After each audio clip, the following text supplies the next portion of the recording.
Kuzuzangpola. Before we start, I would like to offer, on behalf of all three of us, our heartfelt gratitude to Her Majesty and Botanic Cause for this wonderful opportunity. Excellencies, Tashos, eminent members of the audience, school children, teachers, two of my former teachers, I'll stand up. Thank you for being here, La.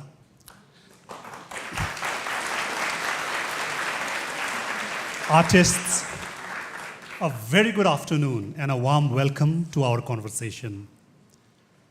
The introductions have been made in a very detailed way, and so I don't have anything more to add to the introductions. But if we are to have a conversation with the artists that are here today, we need to know a little bit more about them. The structure of this conversation will be Johanna and Simon will make presentations about their works. After that, we will come back together and then we will have enough questions. If all of you, each one of us, we are artists in our hearts. I'm very happy to see members of VAST here. I'm very happy to see local artists, and I'm very happy to see Ajakarma there. Ajakarma, welcome. Therefore, my expectation is for every one of us here present today to contribute to this conversation, because we are all artists. May I now invite Johanna, I hope the presentations are ready, to start and with her presentation to give us an idea of the journey that she has had as an artist. And likewise, we will have Simon after Johanna. Thank you very much, everyone. Can you just step aside? Thank you, Nima. Thank you for the introduction as well. I'm an illustrator and artist from Switzerland, and I studied illustration, but my practice moves at the intersection of art, visual art, design, and illustration. I always like to do a lot of things, and I thought when Nima asked us to talk about our journey as an artist to start actually at the present. Do I have something to, like a remote control or something? Oh, thank you. Okay. I had a workshop yesterday with a fantastic group of children at the Royal Textile Academy. They were so smart and creative. And a workshop and a reading about with this book that I did. It's a picture book that is about time. And I will just show you some spreads that you have an idea of the book and my work. Next. So it's a book that starts in the very past, and with each spread we go further in time and advance towards the present. Next. So we make big jumps. I just show some spreads. A month ago it was still autumn. We move forward. A minute ago the light was turned off. And then in the middle in the book we arrive in the present, and then it goes further on with questions into the future. What will the weekend bring? And the next, will you have children one day? And if you see the book open, you can just spread, make one next, please. If you see the book open, the pages don't have the same size, so they get smaller when we arrive to the little moment now, and then they get bigger again when we move into the future. I chose this example to show you at the beginning because first, even if I do a lot of different things, books, I have a focus on books in my work, and I love to experiment or to question, like for example, if I do a book, what can a book be? How can I try to get an innovative approach to it? How can I get content and format? How can they connect? The other thing is that from the topics that I like to, what important topics are to me, there are like sounds maybe a bit cheesier, but the global and universal one. I think I'm looking in my artistic practice to make us feel this interconnectedness in between all of us, like that we, no matter where we come from, we're here, even if we are very divided, unfortunately. Yeah, I would like to get this feeling of that we're connected and that we're one. And for this book, I started with key points, like even if my projects are very different, I always start with a conceptual approach. So for this book, it was key words like air, I had night, I had time, and then I start to do research, I think, I write, and try to come up with this, or tried to come up with this red line. And I also show you this picture because actually we can go back in time now, in my time as an artist, to the very beginning of my studies. I always had books like this where I write in and I draw in, like to keep my ideas, to go back and be able to read them. And it's also where I think, developed my love for type and for hand lettering. Maybe we can go further. This started already in my studies. And sometimes, or maybe I show you just a couple of things that are important in my work, and I think handwriting or type is something important in my work. If we go next, it brought a lot of also murals with in time that I could do. Next. And life drawings. So as an artist and illustrator, you have to live as well, so you have to earn your money, and things like this, I really enjoy to do them. Next. The other thing is, when I said the focus on books, but of course also on sketchbooks, I used to fill my sketchbooks with patterns and colors when I had the chance to go somewhere.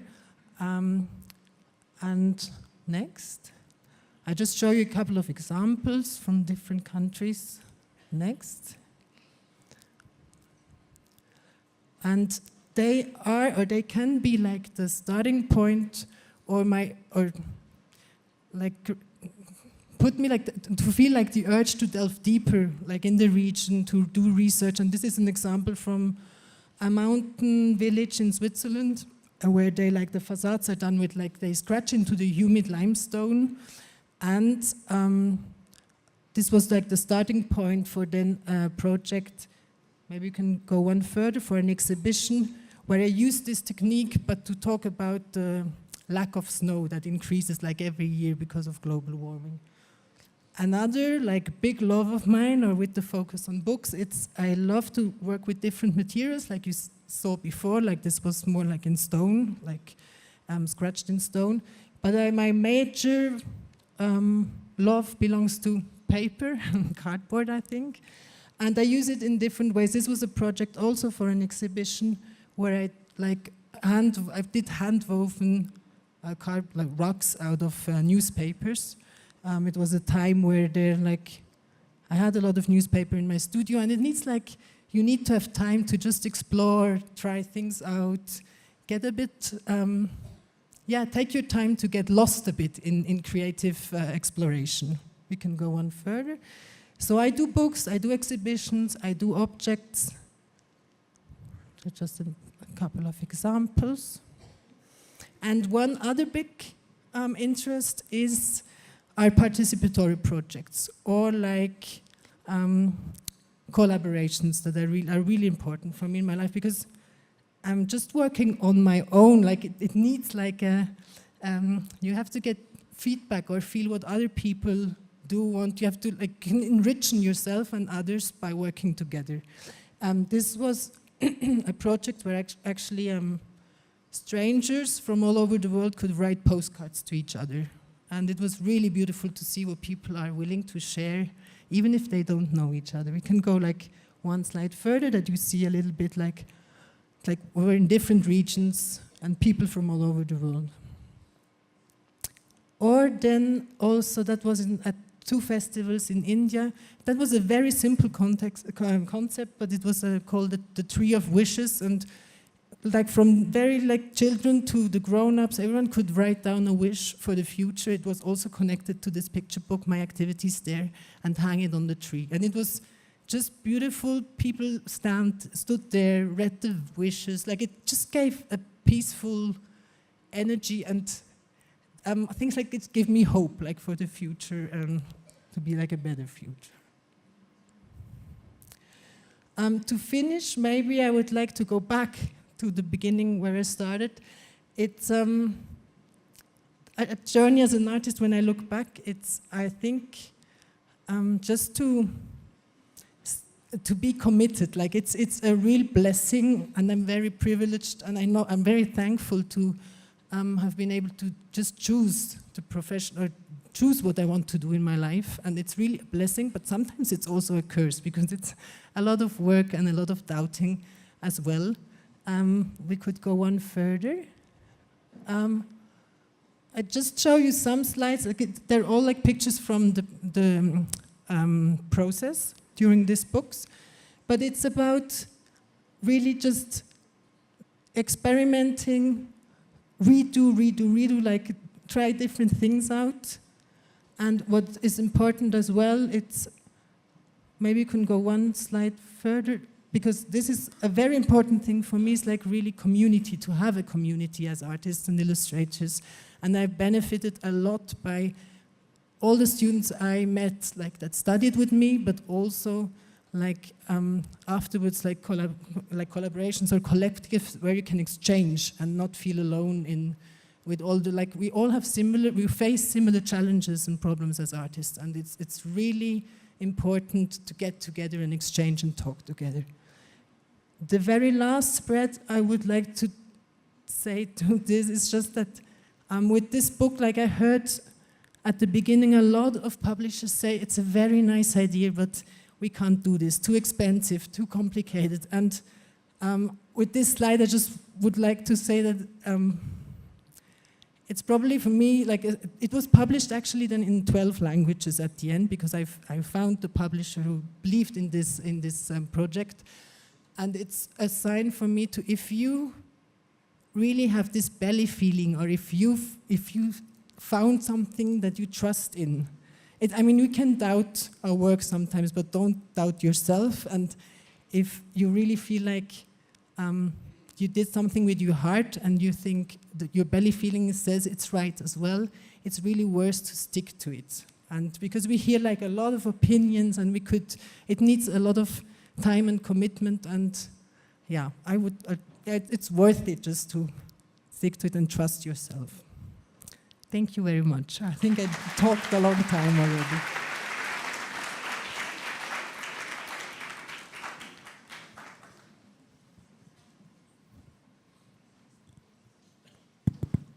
Thank you, Johanna. We could wait for your questions till we have the presentation by Simon. Then we can have all the questions together. Thank you. Thank you, Johanna. Simon, all yours. Good afternoon. Thanks, Johanna, for your presentation. There were a lot of things I, related in what you said, and I hope we get to interact in a more panel-type setup after I'm done with my presentation. So it's not, I'm as a graphic novelist, mostly like graphic novelist, comic books, call it what you like. It's a bit hard to present work because it's it's a form of literature in a way, and usually when people come on stage and present their novel, they hardly screen pages of their books. So at least you might be able to enjoy the visual part, but you might not have always like some context. So rather than making a portfolio presentation, I'll try to, with the support of the pictures in the back, I'll try to maybe describe what movement has led my career so far as a comic book artist, and what progression and what evolution it can be seen, and what it means to me as an author. Can we start the PDF? if it's... Oh, okay, so there's no PDF, turns out. So I will, I'll invite you to take a look at one of my books, which is available at the bookstore of the festival, I believe. It's called The Alcazar. So it's a bit unexpected. So I have started, I think, working on non-fiction stories mostly. I used to live in India. I was in Bangalore, established in Bangalore in between 2013 and 2018, and I think that being in a new space within a new cultural reality and observing things that I wouldn't necessarily understand was quite challenging, and in that sense drawing really made me comprehend what I could see better. For me, in a way, drawing, and you might understand better if there were some pictures, but I have quite an intricate, detailed, thorough style of representing things. And I think, in a way, drawing in that sense is about like double checking reality, as making an inventory of things on paper, as in to comprehend it better in a way. So that was like kind of my first approach to comic book, and the storytelling part was as minimalistic as it could be, as if I had to start really from scratch again, because I have studied comic book and illustration, and I have read it, and I know the language. I understand the language in different forms, the different forms it takes. But as a practitioner, I felt like I had to start from scratch. So all the characters in the book were like literally standing on a panel, and there was no camera movement, no zoom in, no zoom out, and almost no set. It was as minimalistic and as somewhat inspired by theater or silent films. It was also a black and white book. And then as the next book, the later book happened, I kind of added more complexity to the language.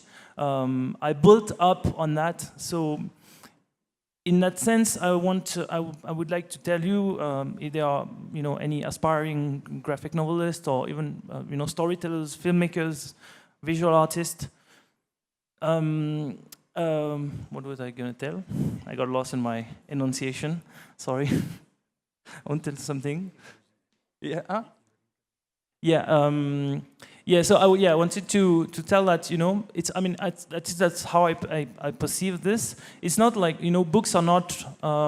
Work is not a work, whether it's a book or a film or whatever form it takes, is not necessarily independent, and for me it's a body of work that I try to develop, and there's always like frustrations and imperfections, and the book kind of develop through time, and they respond. There is a dialogue between my different books, I believe. One will try to make up for what the previous one didn't do, and the book I am making now might influence the one I will I'll work on later. So just to keep it short. Now I suppose at this stage of my work and my situation as an artist, there is kind of two lanes, two paths that has been opened in front of me, and I didn't really choose to take one. So one is more an approach of non-fiction within comics, and the other one is a more fictional approach to storytelling. Although there is no clear line between the non-fiction and fiction, I believe both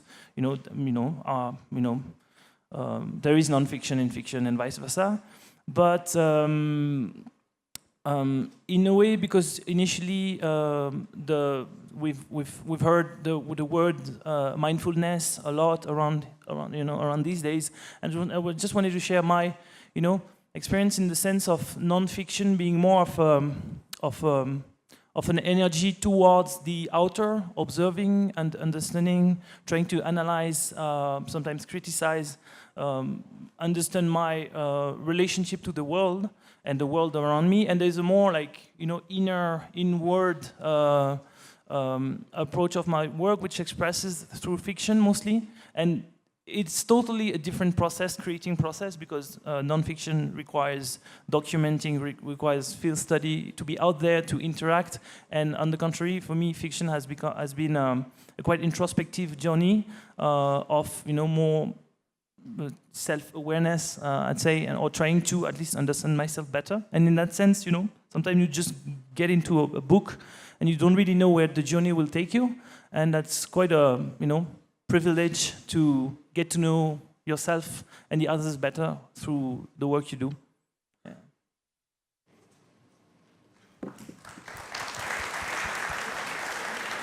Thank you, Simon, and apologies for that.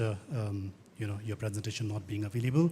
As the moderator, I apologize on behalf of the organizers. Sorry for that. We will open for questions. However, I will take advantage of being the moderator and maybe ask the first one. But then I would like to encourage everyone to, shoot your questions. I can see different schools, students from different schools seated at different corners. We'll give you you'll have to ask at least one question. Druk, Shari High School, I can see ELC High, all schools, at least one question from each one of you. My question to the two of you is, in the last two days, you have had the opportunity to meet local artists. We have been to local galleries. We have been to VAST. We met senior artists. At the same time, we met young artists. You have also had time to have some conversation with them, maybe not as much as we would have liked to. So my question is, what do you think about the art scenario in Bhutan at present? Do we still have a chance to, thrive, whatever? But since you have seen it in the last 2 days, what are your impressions? What do you think about what's happening in Bhutan? Any one of you can. So it's a big question for being in the country 4 days. Who am I to judge, or I can just tell like my very personal experience during these days. I met so many very open, creative, talented person that you feel like this urge and this energy to go forward, to create, to like from the very little ones I had in the workshops to the senior artists I met. Like so, what question if you still have a chance? Of course, and I mean it's really, this touched me like a lot. That the I don't know if I want to say potential, because this sounds a bit like, but for me really what I felt is like I from artist to artist we met, and I don't see any difference from artists wherever they come from. You connect and you talk about your work and you talk about the challenges and joys, and of course there are challenges here, like different challenges than I have back home, definitely. Thank you, Johanna. Simon? Yes, if I may add something, based on my own, understanding of my media and how it works to make comic books in France, and also based on the exposure I had in India. Of course, I know almost close to nothing about Bhutan, being here only for a few days. But one thing that helps people like me survive in a fierce world where there's a lot of competition and a race for profit, it's that also there were some the French government has taken stands, for example, as having a fixed price for books. That means that a giant like Amazon has no leverage over the independent bookstore that then flourished in the country, and that are very important relays for our work. So that kind of an ecosystem, it takes regulation, it takes institutional will, it takes to engage the population so that the system of the art, the economy of art basically can exist. And here, I've seen, I've met some, for example, some graphic novelists, and I'm always admirative when you go to a country and you see people who are really pioneering in the people who are pioneering in their own field. You have gone to Japan and studied Japanese traditional paper making. What are the odds? And there's everything too. Literally, there's a way to open for others, for next generations and all of that. So that's super inspiring, because I come from a country where there's a lot already before me, and sometimes it can be overwhelming also, but it's gives a good base. But it's quite refreshing to see initiatives and talent, for example, when as I conducted a workshop, I found the teenagers and the young adults that came were really sharp, and there was I didn't expect such a good response. And of course VAST, which you've showed us, and we've met people involved there, and again a space, one of its kind, contemporary space to exhibit art in Bhutan. Yeah, hats off. Yeah, but also that it's very important, or when I look back when I studied and started, it's very important to have people as well, other artists to look up to, or to have role models. It's not but the pioneers, this work of having a before and after. We hopefully contribute to the art scene of the next years and the next generation that comes. So I think this line of tradition, but also innovation and giving to the next generation is very important. Thank you, Johanna and Simon. I will now straight away open the floor for Q&A. Are there any questions?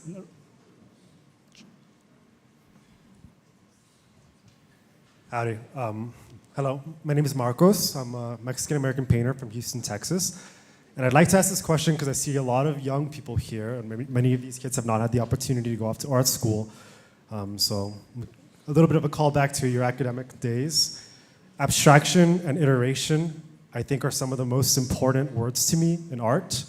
What do those two words mean to y'all as you explore your work, and how do you balance that exploration with your life without losing your mind? Thank you, Marcus. Well, it was what, abstraction, and the other word? Iteration. Like in repetition, iteration. Yep. Iteration. Doing it many times. Thank you. It's not my mother tongue English. I'm giving my best, so I had to just... Do you want to go first, or should I? I will make a comment on that. Yeah.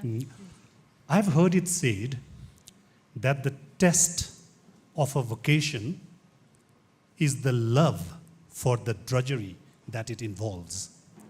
So if you love the vocation that you have chosen, there is no drudgery. The drudgery is gone. You don't feel that. So iteration, of course, you have to be good in something. You have to be, giving time to that. My experience as a student in Japan has been when I went to this pottery village, and I entered one of the stores and said, how long has the store been, in functioning? And then the answer was, it was not, in the sense of time. It was we are 8th generation. That is the level of, iteration that could happen. So it depends on how much you like what you are doing. Thank you. So, as far as I'm concerned, abstraction reminds me of fine art college, fine art school, and I was set on, making comic books.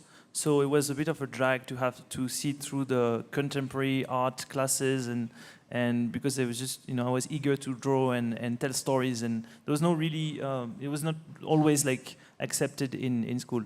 But I mean, there's just on a humorous note. But then iteration, I know very much what it is, what this is, because comic book is like you make, I don't know, hundreds, thousands of panels in the same story. So sometimes you have to draw the character over and over and over and over from different angles, and there's a huge repetitive factor in the comic book media. And how I deal with this is by simply trying to explore new techniques in between two projects. Otherwise, I mean, some people stick to a style and they go through, an entire career using that style. But I couldn't, after having worked on a book that's 200 and 250 pages. I'm like literally sick of the technique I've utilized, and then I need to have a slight break, draw, go out, sketch, back to basics, and then another technique will call me, and then I'll again get into iterating that. Sorry. I can just add very shortly. For me, iteration is also like in this repetition. I try, like for this picture book example, as an example, is like to trickle it down to the essence, and abstraction is close to this for me. It's like to make it more simple and more simple and more simple. And simple doesn't mean easy. No, it's like to really find the essence of what you want to tell.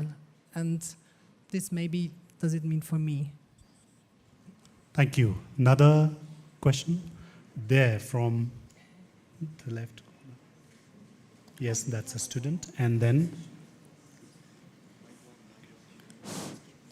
Kuzampola, I am Anushka Mongar from Schaible Higher Secondary School. Moving on to my question. There are many young people who are good at art, who do great art, but haven't taken art as a career yet. And personally, I think that taking art as a career doesn't always guarantee success. In our curriculum, we have a story called Is He Living or Is He Dead? In that story, they show that the artists struggle. So what would you like to advise those young artists about walking down the path of being an artist? That's a big responsibility to advise people on their career choice. But especially if you want to, I wouldn't advise you to become an artist if you want to have a wealthy and stable life.